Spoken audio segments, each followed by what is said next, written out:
Chapter 1. It was a strange story which we heard in that old house on the night before Christmas. We sat by the fire and listened silently until the end. Then somebody said, "How unusual! It's the first time that I've ever heard about a child who saw a ghost." I could see that Douglas wanted to say something. After a few seconds he spoke. "It's not the only time that a child has seen a ghost. A ghost story with one child in it is frightening enough, but two children who see ghosts, isn't that quite strange? Doesn't that give the story another turn of the screw?"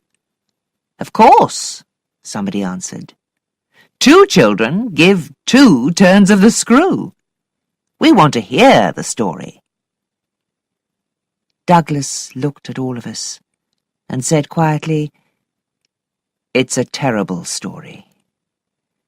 It is the most frightening story that I know." "Then begin at once," I said.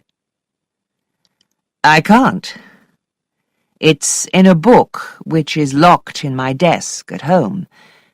I can ask my servant to put it in the post." "Oh, yes, please do." Everyone asked him to hurry. "Is it your story?" I asked him. No, I heard it from a woman. I've never forgotten it. She wrote it down, and when she died, it came to me. She was 10 years older than me. She was my sister's governess when I was a student at university. In the summer holidays, I talked to her a lot. Yes, don't smile. She was beautiful. She was also clever and interesting, and I liked her very much. I think she liked me too. It was 40 years ago, but I remember everything. Did she tell any others her story? No, she said that I was the first person to hear it. The packet arrived in the post 2 days later. We all wanted to hear the story, and we sat down ready after dinner that evening. Before Douglas read the story to us, he told us about the young woman. She was 20 years old. She came from a poor church family, and she decided to work as a governess. She heard about a man who wanted to employ a governess for 2 children. She went to London and met him at his large house in Harley Street. They were his brother's children. His brother was dead, and now he had to look after them.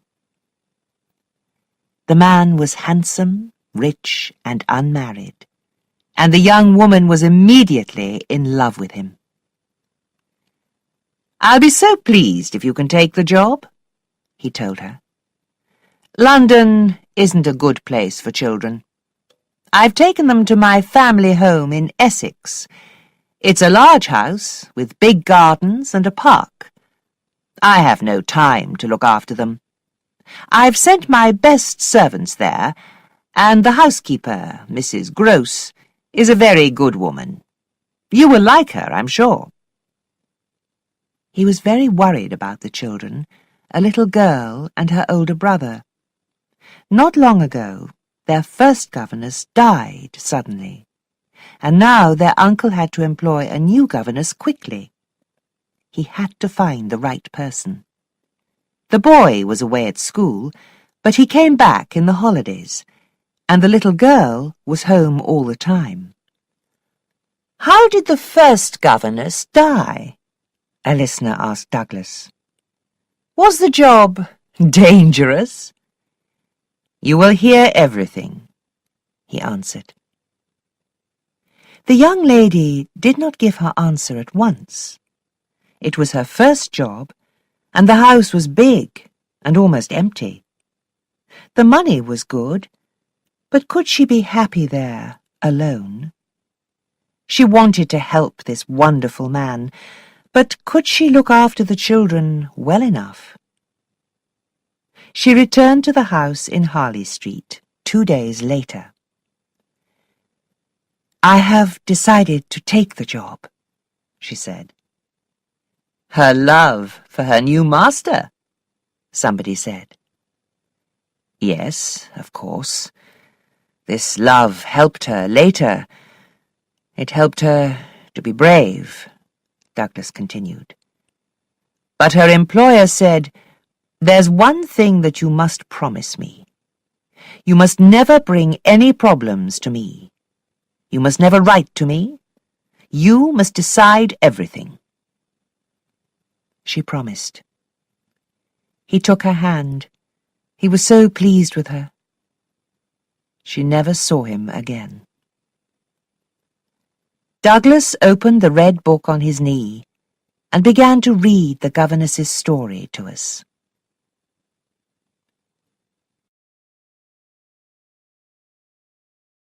Chapter 2.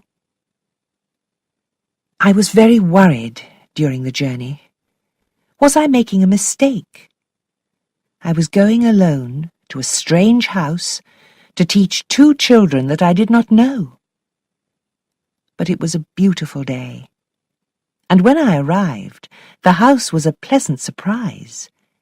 It was large, but light, with open windows and bright flowers in the gardens. And Flora was the most beautiful child that I have ever seen. Her hair was gold in colour, and her dress was blue. She and Mrs. Grose, the housekeeper, were there to meet me. Mrs. Grose seemed to be a kind, good woman, and at supper that evening I asked her about Miles, the boy. "If you like this little girl, you will like the boy too," she said. She smiled at Flora, and Flora smiled at us both. "He's so clever." "When will I see him? Tomorrow?" "No, the day after." I was very excited that night and did not sleep much. I heard some small sounds in the house. Perhaps someone was awake. My room was large and comfortable. There was a little bed in it for Flora, but on my first night she slept with Mrs. Grose. I woke up with the birds and looked forward to my first full day with her. Flora showed me everything in the house and garden. She showed me the secret places, the old stairs, the empty rooms. After half an hour, we were good friends. Perhaps, I thought, I'm in some wonderful story. But no, it's real, and it will be an adventure for me. I remembered my promise to my employer that evening. A letter came from Miles's school. I was not excited now, but worried. The head at the school wrote that Miles could not go back there again. "They won't take him back," I told Mrs. Grose.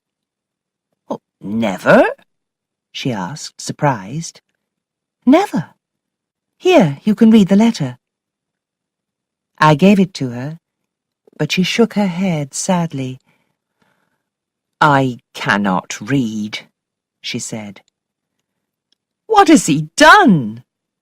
She was almost crying. "They don't say, but they think that he's dangerous to the other children." "Dangerous?" Mrs. Grose was angry now. "Is he a bad child?" "He's only 10 years old. How can he be bad? Is she bad?" She pointed at Flora, who was sitting quietly at the table. The little girl was writing, practicing her letter O's. "Naughty, then?" I asked her. "Oh, yes, of course. He is sometimes naughty, but—" "Every boy must be naughty sometimes." "Yes. A boy who is not naughty is not a boy for me." Later, before Miles arrived, I asked her about the last governess. "What kind of a lady was she?" "She was young and pretty, like you." "Was she careful with the boy?" "With some things, yes, but perhaps not with everything. But she's dead now, so I mustn't speak badly of her." "Yes, of course," I said quickly. "Was she ill? Did she die here?" "No. She went away for a holiday. Then she died, the master told me." "How did she die?" "He didn't say." And she would not tell me any more.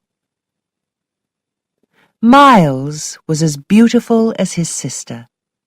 I loved him too as soon as I saw him. He had a sweet innocence, and I could not understand the school's letter. "He can't be bad. It's not possible," I said to Mrs. Grose later. "Look at him." "Yes, I look at him all the time," she smiled. "What will you do?" "I won't answer the letter. I can't write to his uncle, and I won't speak to Miles about it." "Good," Mrs. Grose said. "Then together we'll be friends to the two children." She kissed me like a sister.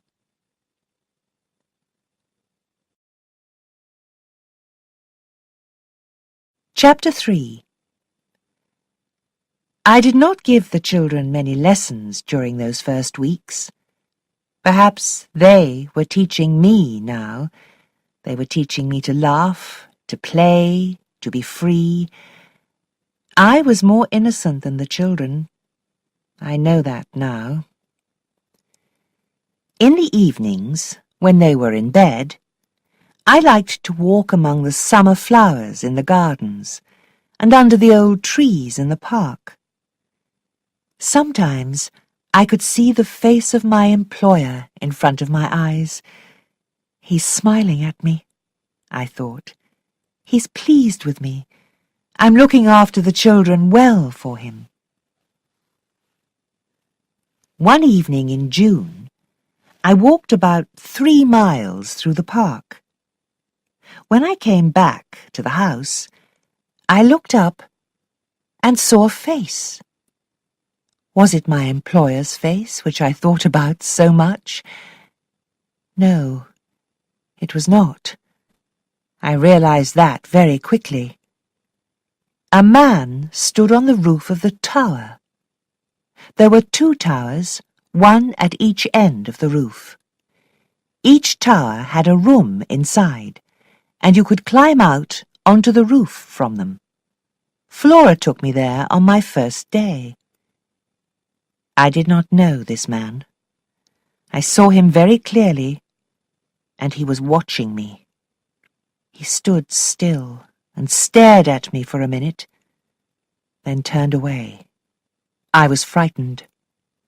Was there a secret in this old house? I wanted to ask Mrs. Grose, but when I came back into the house, everything seemed quite ordinary again. I did not say anything to her, but for many days I thought about it. Finally, I decided it was a stranger who found a way into the house. But he's gone now, so I can forget him. I won't worry about it. I preferred to enjoy my days with the children. I was never bored with them. They were happy, and they made me happy too. I did not think about my family at home now. Flora and Miles were my family, and this was my home. One Sunday, in the early evening, Mrs. Grose and I decided to go to church together. My bag was in the dining room, and I went in there to get it. Suddenly, I looked up and saw a face at the window. It was staring at me through the glass. It was the man who I saw on the roof. I stared at him. He stared at me. I did not know him, but I felt strangely that I knew him very well. Then he looked round the room. He's looking for someone, but not for me, I realized. Then I felt brave. I ran outside and looked for him. But he was not there. The garden was empty. I went back to the window, put my face against the glass, and stared in. Mrs. Grose walked into the dining room and saw me. She turned white and came outside to meet me. Why is she frightened? I asked myself. What's the matter? She asked me. Your face is white. You look terrible. My face, I said. I was frightened. You saw my face at the window, but when I was in the dining room, I saw a man's face in the same place. Who is he? Where is he gone? I have no idea. Have you seen him before? Yes, once. He was standing on the roof of the tower. You didn't tell me? What was he doing there? He looked at me. That's all. He was a stranger, a dreadful man. Mrs. Grose looked out over the gardens once more, then said, Well, it's time for church now. No, I can't go to church. Not now. I can't leave the children. It's not safe. It isn't safe? She asked. He's dangerous, I replied. She realized something then. I could see it in her face.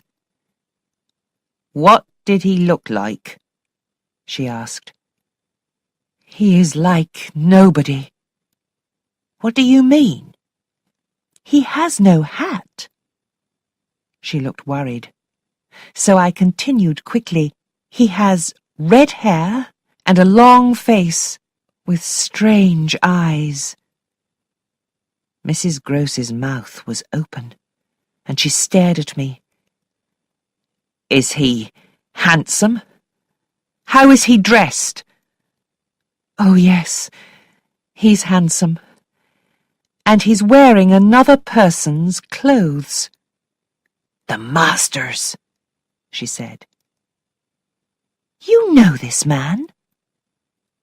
She did not reply for a second. Then she answered, Quint.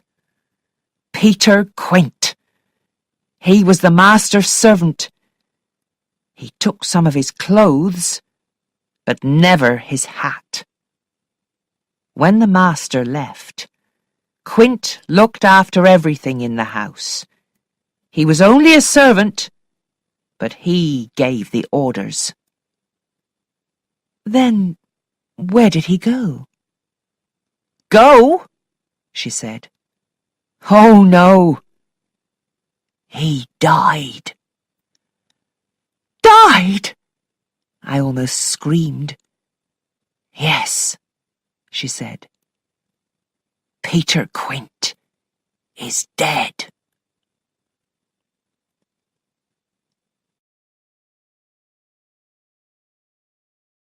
Chapter 4. Mrs. Grose and I talked a lot about Quint's ghost. I have never seen anything, she said, but she knew my story was true. Who was he looking for? She asked me. He was looking for little Miles, I said, because I suddenly knew that it was true. Mrs. Grose looked frightened. The child? She asked. His ghost wants to find the children. How do you know? I know! I know! And you know too, don't you? She did not answer. So I continued, Miles never speaks about Quint. Isn't that strange? He says nothing to me. They were great friends, Miles and Quint. You told me. It was Quint's idea, Mrs. Grose said. He wanted to play with Miles all the time. He was too free with him. Too free? He was too free with my boy? This was terrible. He was too free with everyone. So, he was truly a bad man? I knew it, but the master didn't. He didn't like to hear about any sort of trouble. I couldn't tell him. I was afraid. What were you afraid of? Quint was so clever. He could do terrible things. A dreadful man, with those innocent little children. Couldn't you do something? I couldn't say anything. Peter Quint gave the orders. She began to cry. Did Mrs. Grose tell me everything? No. There was something that she didn't say. I had to be brave. I had to watch carefully. The children must not meet this ghost. And then, one afternoon, I took Flora out into the garden. Miles was reading inside, so Flora and I walked down to the lake together. It was hot, and we walked under the trees for much of the time. When we arrived at the lake, I sat down with a book, and for an hour everything was quiet. Suddenly, I thought, someone is watching us. But I did not look up at once. I looked at Flora first. She had stopped playing and was very still. She can see the person too, I thought. Then she turned away quickly from the lake. Now I had to look up. A woman was standing on the other side of the lake, a dreadful woman, dressed in black. She was staring at Flora. I knew that she was the ghost of Miss Jessel, the children's old governess. Flora saw her too, I told Mrs. Grose later. Did she tell you? Mrs. Grose asked. No, and that makes it more terrible. The woman has come for Flora. The way she looked at her... Mrs. Grose turned white. She was dressed in black? Yes, and she was handsome. She was a beautiful woman, but a bad one. They were both bad, she said at last. You must tell me about them now, I said. They were together, she said. They were lovers, but she paid a terrible price for it. Yes, she suffered, poor woman. He did what he wanted. With her? With them all. How did she die? I don't know. I didn't want to know. But she couldn't stay in the house after that. She had to leave. She was a lady, and he was only a servant. And Peter Quint, how did he die? He drank too much one night. He came out of the bar in the village and fell down on the ice. He cut his head on a stone. Well, that's what people say. Nobody really knows. It's all so terrible. And now I began to cry, and Mrs. Grose took me in her arms. We can't save the children. They're lost. Lost. But I still wanted to be with the children most of all, especially with Flora. She looked into my face carefully with her big blue eyes and said, "You were crying." She was so sweet, so innocent. How could she know about these dreadful things? And Miles. I asked Mrs. Grose about Miles. He was sometimes bad, you said to me. How was he bad? Naughty, she replied. I said naughty, not bad. Please tell me, I continued. He's always so good with me. So, when he was bad or naughty, it was unusual. What happened?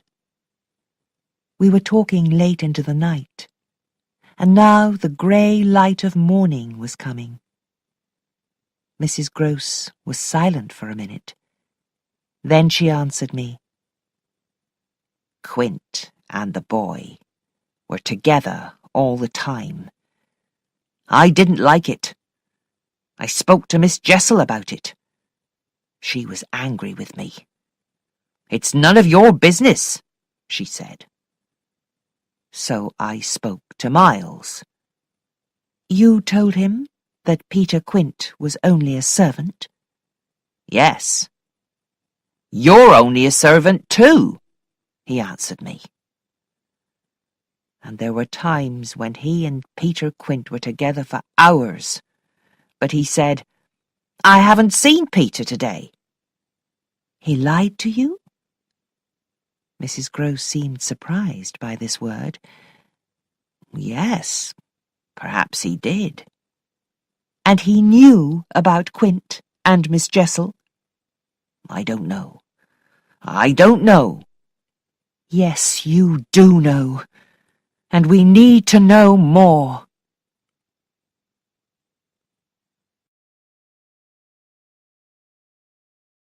Chapter 5. I waited and watched carefully for some days. The children were so lovable and happy that I nearly forgot my worries sometimes. They enjoyed studying and were clever and funny in our lessons together. Sometimes they seemed to have a plan. One of them talked to me while the other disappeared outside. But this did not really worry me. Then, one evening, I stayed up very late in my bedroom. I was reading a book by the light of a candle. Flora was asleep in her little bed in the corner. Suddenly, I looked up and listened. Something was moving in the house. I remembered my first night when I heard sounds like this. I took my candle and left the room. I locked the door behind me and walked to the top of the stairs. My candle went out, but I noticed that it was already quite light, and I could see without it. I realized that there was someone on the stairs below. It was Peter Quint again. There was a big window by the stairs. He stood by it and stared up at me. I knew then that he was both wicked and dangerous. But I was not afraid. We stood and stared silently. And that was the strangest thing. A murderer can talk, but a ghost cannot. Then he turned and disappeared at the bottom of the stairs. I returned to my room. A candle was still burning there, and I saw that Flora's bed was empty. I ran to her bed, frightened. Then I heard a sound. She was hiding by the window. She looked very serious. "You naughty person! Where did you go?" I sat down and she climbed onto my knee. "Were you looking for me out of the window?"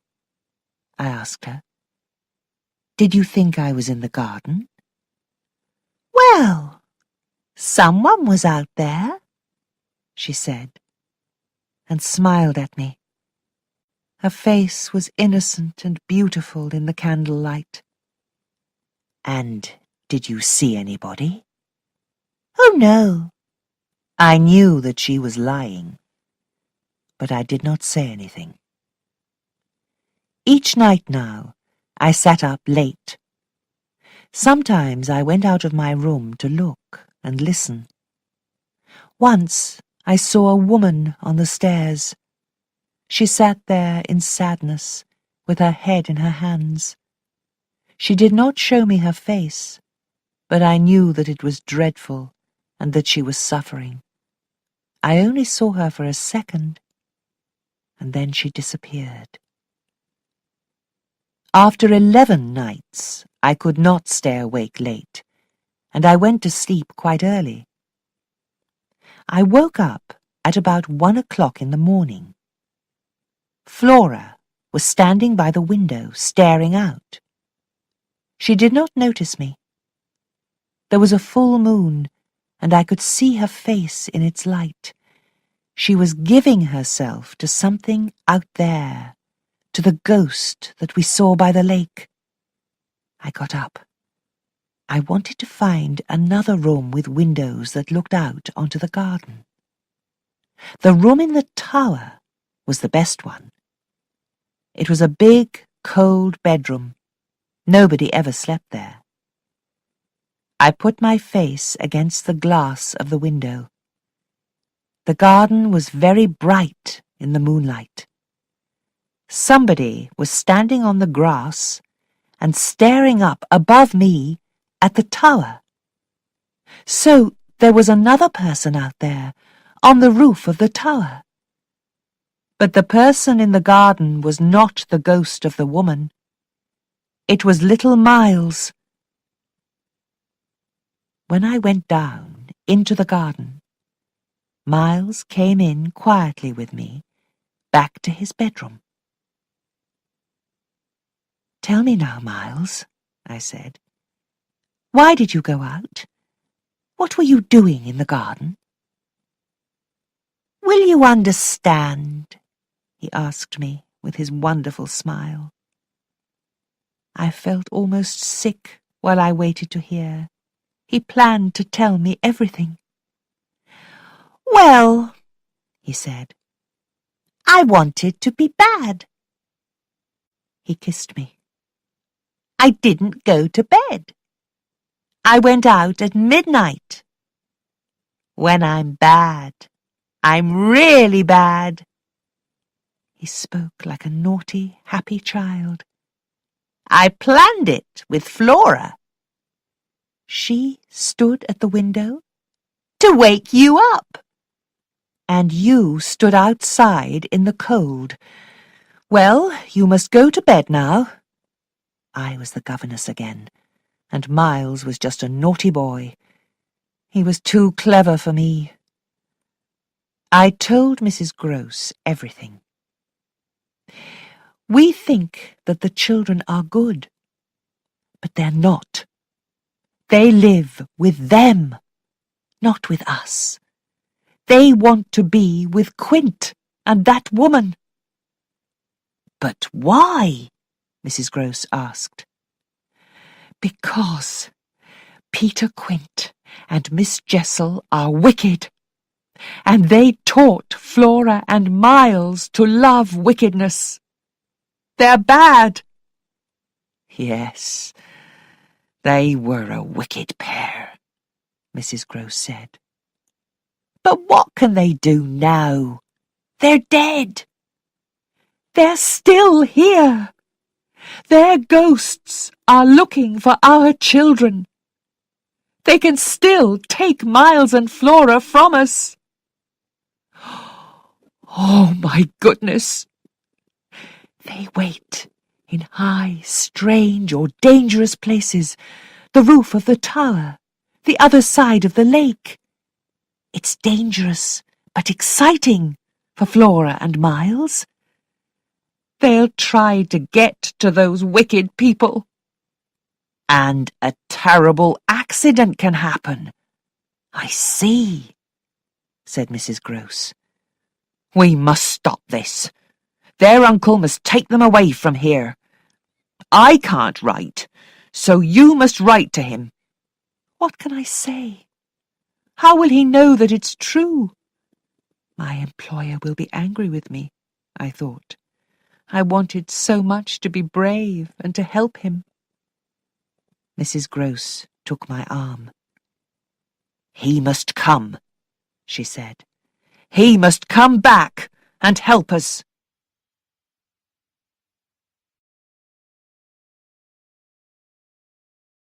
Chapter 6. The summer changed into autumn. I didn't see any more ghosts, and I did nothing. The sky was grey, and dead leaves blew onto the grass. Did the children see things? Sometimes everything suddenly went quiet in the schoolroom. I think that wicked pair were with us then. I think, too, that the children could see them. But usually they were happy and worked hard. They were very interested in their uncle. "Will he come soon?" they asked me. They wrote beautiful letters to him. "We can't send them to him," I explained. "He's too busy. Perhaps he'll come later in the year." I wanted to speak to the children about the ghosts, but I couldn't find a way. They stayed silent about them, and so did I. Sometimes, alone, I thought about it all night, but my thoughts stayed secret. Everything felt heavy, like a storm was coming.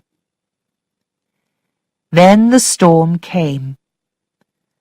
I was walking to church one Sunday morning with Miles.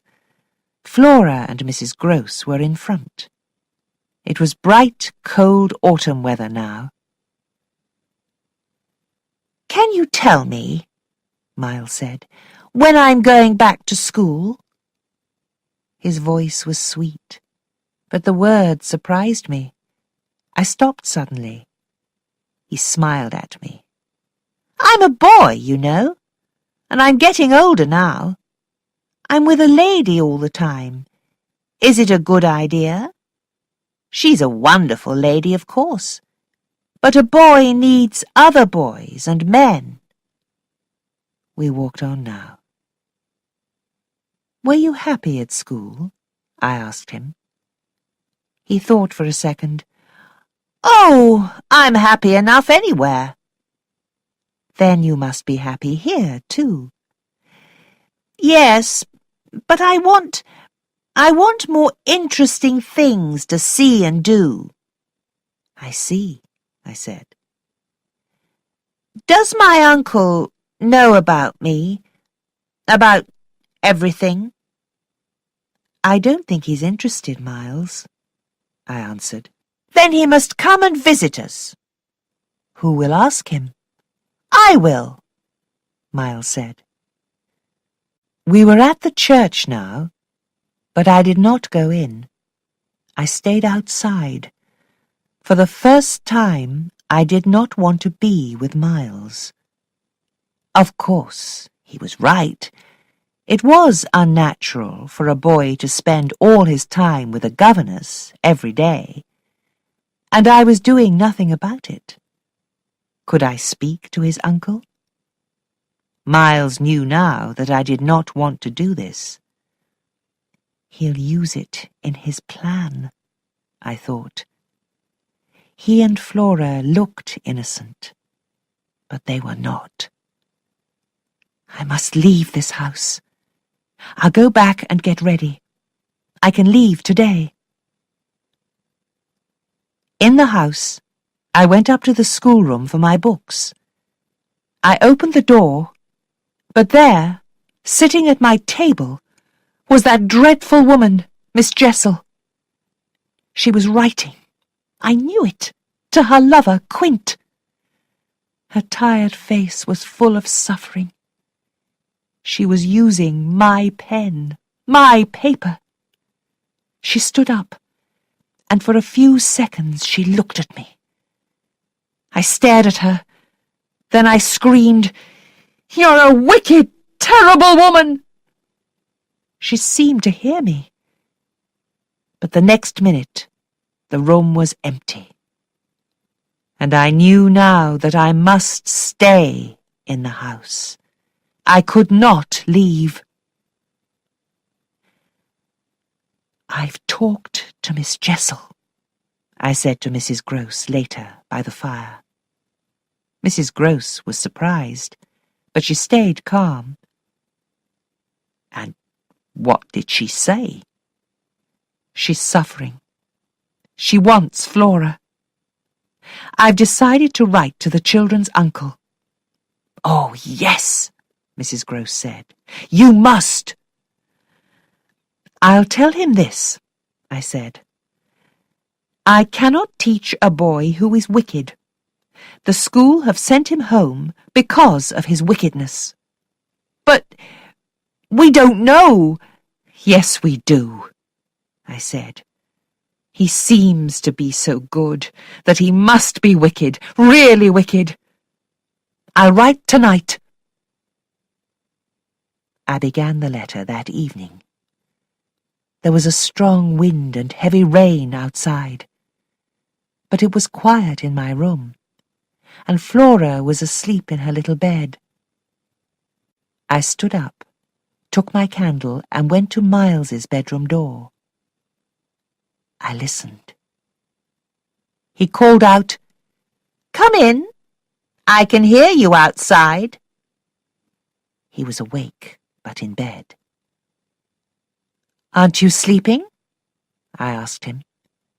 "No," he answered, quite happily. "I like to lie and think." "What do you think about?" "About you, of course. And about all these strange things."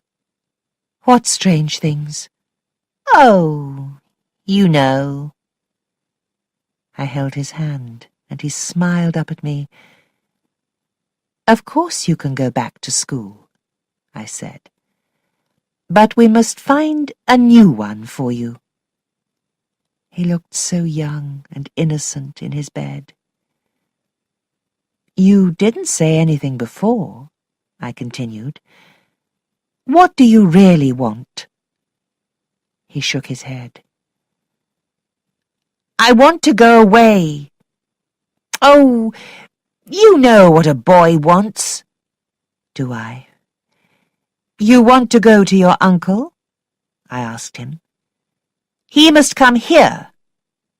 "Yes, but he'll take you away, Miles." "That's what I want.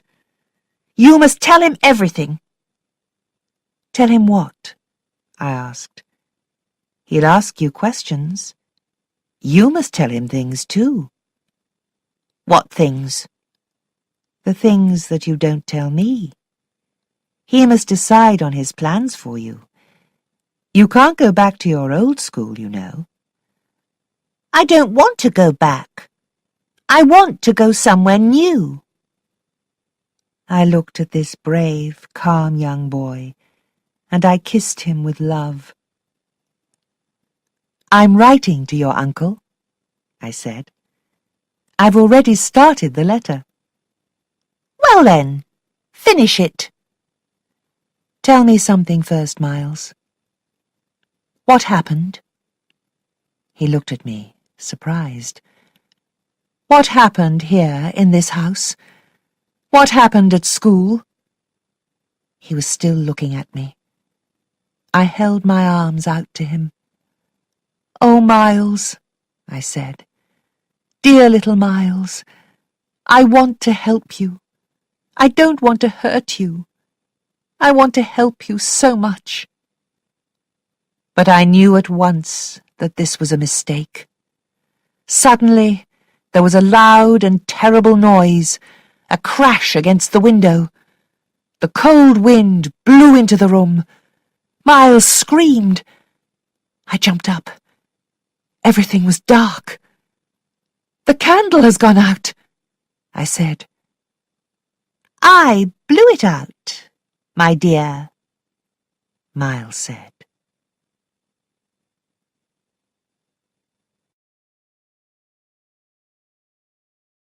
Chapter 7. After the children's lessons the next day, Mrs. Grose asked me, "Have you written the letter?" "Yes, I've written it."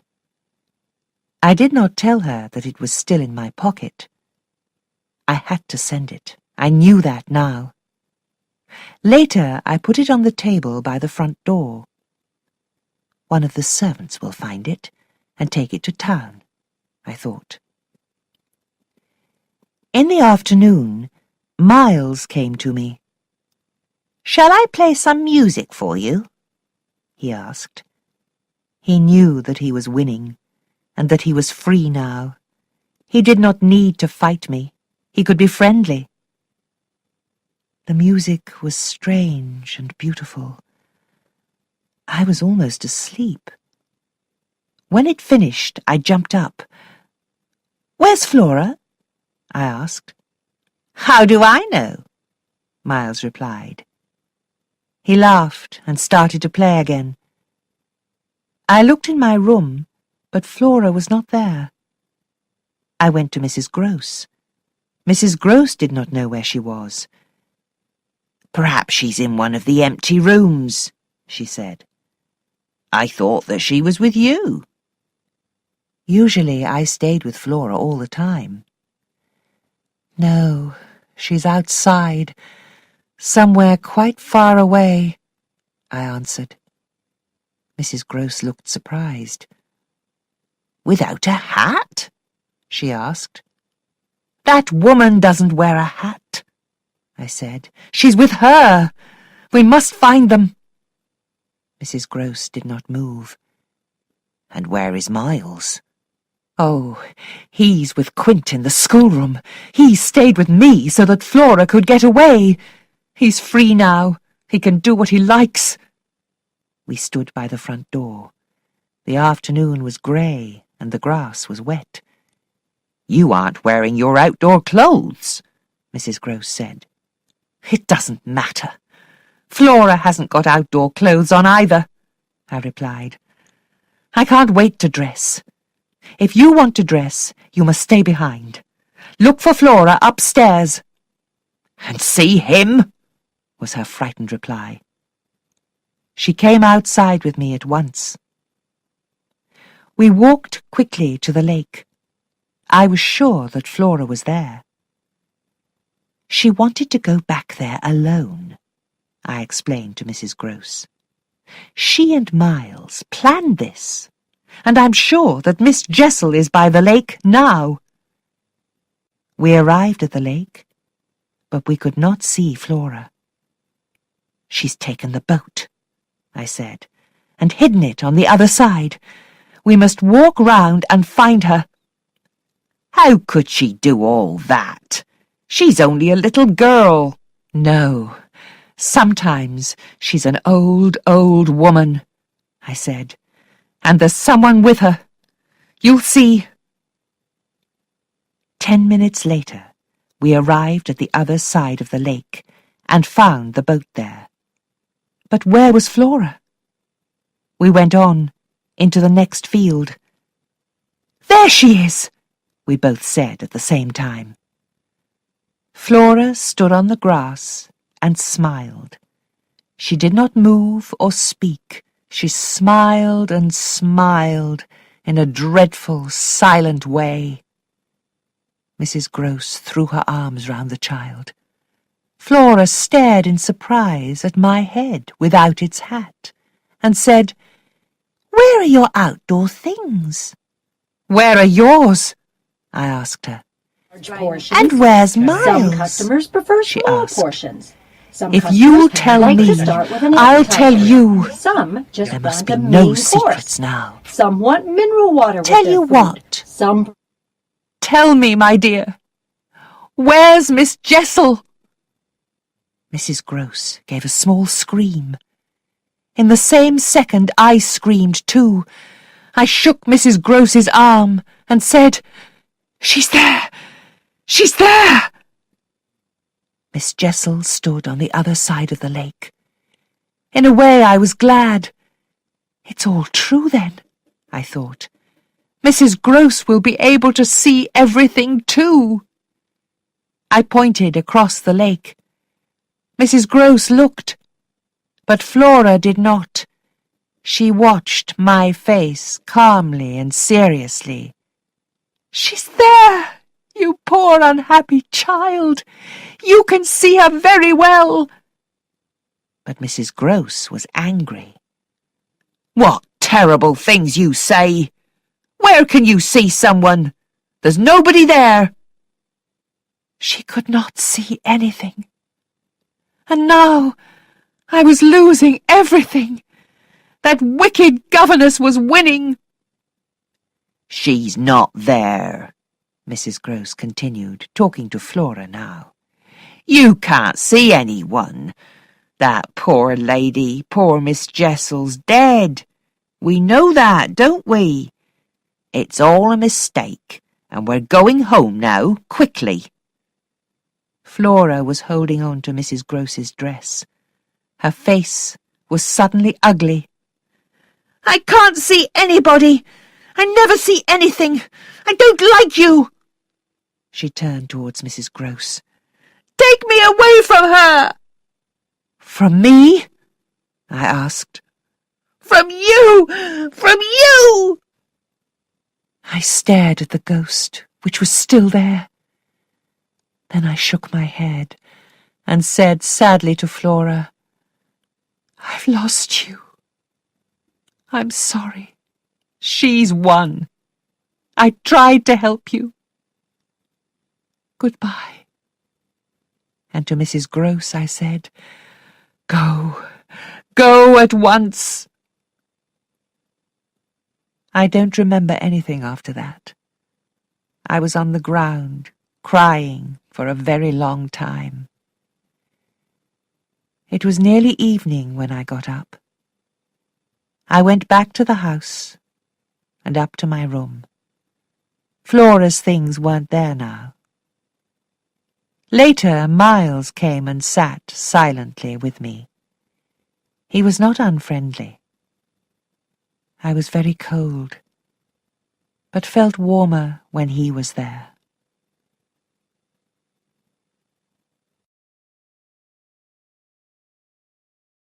Chapter 8. Mrs. Grose came into my room the next morning. Flora was ill. "What does she say?" I asked. "What has she seen?" "I can't ask her," Mrs. Grose said sadly. "But she seems so old now." "Does she talk about Miss Jessel?" "Not a word." "They're so clever, that woman and Flora. Flora will never speak to me again, and she'll tell her uncle about me. What a terrible governess, he'll think." "Shall I leave now?" I continued. "That's what Flora wants, isn't it?" She agreed. "She doesn't want to see you again." "Well then," I said, "you must go. You must take Flora away to her uncle's. I'll stay here with Miles. But the two children must not meet alone together, not for 3 seconds. Yes, you're right. Flora must leave this house. We'll go this morning. And I can't stay. Flora is saying such terrible things. Dreadful words. Dreadful things. Where did she learn them?" She was crying now. "You believe me, then?" I asked her. "Oh, yes, I do. I must take Flora far away, far from them," she said. "My letter. It will arrive in town first," I said. She shook her head. "No, it won't. It's disappeared." "What do you mean?" "It disappeared from the table by the front door. The other servants haven't seen it. Miles Took it? This was terrible. Then he's read it. So he's a thief. He was stealing letters at school then. I must talk to him. If he talks to me, we can save him." The servants were surprised when Flora left with Mrs. Grose. They stared at me silently when I walked through the house. But Miles did not seem worried. We ate lunch together in the large dining room. "Is Flora very ill?" he asked me. "She'll get better in London. Take some meat, Miles," I said. He filled his plate, and we ate quickly. Miles got up and stood with his back to me and his hands in his little pockets. We did not speak while the servant took the plates away. "Well," Miles said, "we're alone now." "Not quite alone," I answered. "Of course there are the others," he said. "But they're not important, are they?" He walked to the window and put his face against the glass. Was he looking for something? Or somebody? "Have you enjoyed yourself today?" I asked. "Oh, yes. I'm so free now. I walked miles and miles. I went everywhere." "And do you like it?" "Do you?" he replied. "You are more alone now." "It doesn't matter," I said. "I'm happy to be here. And why am I still here? For you, of course." He stared at me, and his little face was both handsome and serious. "You're staying here just for me?" "Yes. I'm your friend, and I want to help you. I told you so that night in your bedroom. Do you remember?"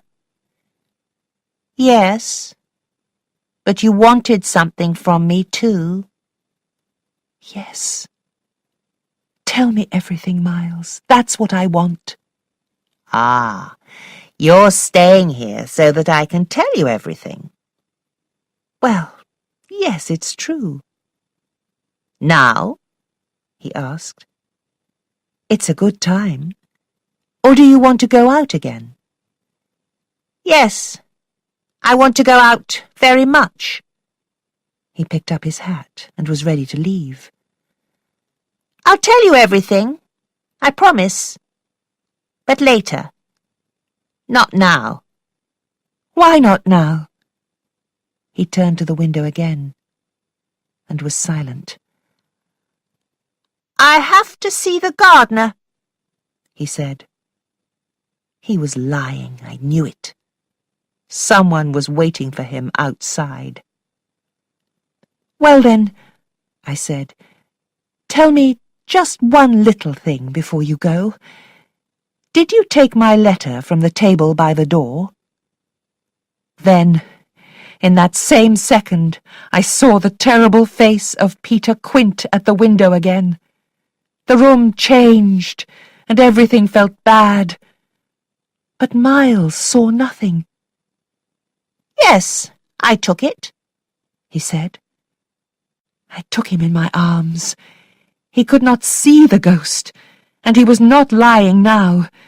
These were two good things. The face still stared at us through the glass. "Why did you take it?" I wanted to know what you wrote about me, he said. And did you open the letter? I asked. I opened it, and then I burnt it, he said. And did you do this at school? Did you steal letters and burn them? Did you steal other things, Miles? Me? He asked. Steal? His voice told me that this was a terrible question. My face was red. Well, why can't you go back? What did you do then?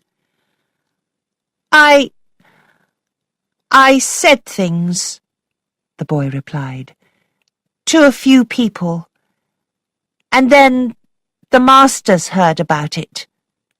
That's all. What things? I asked. But he didn't say. Perhaps he really was innocent. Didn't they tell you? Well, there were some bad things. Perhaps they were too bad for a letter. But the face at the window came closer. It wanted to stop Miles, to stop his true answers. I screamed and held Miles again. "No more! No more!" I shouted to the ghost. Is she here? Miles asked, and turned his eyes to the window, but he could still see nothing. "She?" I asked. Miss Jessel! Miss Jessel! He shouted in anger. I understood then. He was thinking about Flora's story. No, it's not Miss Jessel, but that other dreadful face, that wicked man. He's at the window for the last time. He got angrier then, and the room felt worse. He is here then? He asked. Who? I had to ask him. Peter Quint, of course. Where is he? He looked round the room. Where? It doesn't matter, I said. I have you now. You are mine, not his. He has lost you forever. There! There! I pointed. But Miles saw nothing. He screamed like an animal, like a person who has lost everything. He's falling, I thought. I must catch him and save him. I held him hard, very hard. And then Miles and I were alone together in a quiet afternoon. But suddenly his little heart stopped, and I realized what I was holding.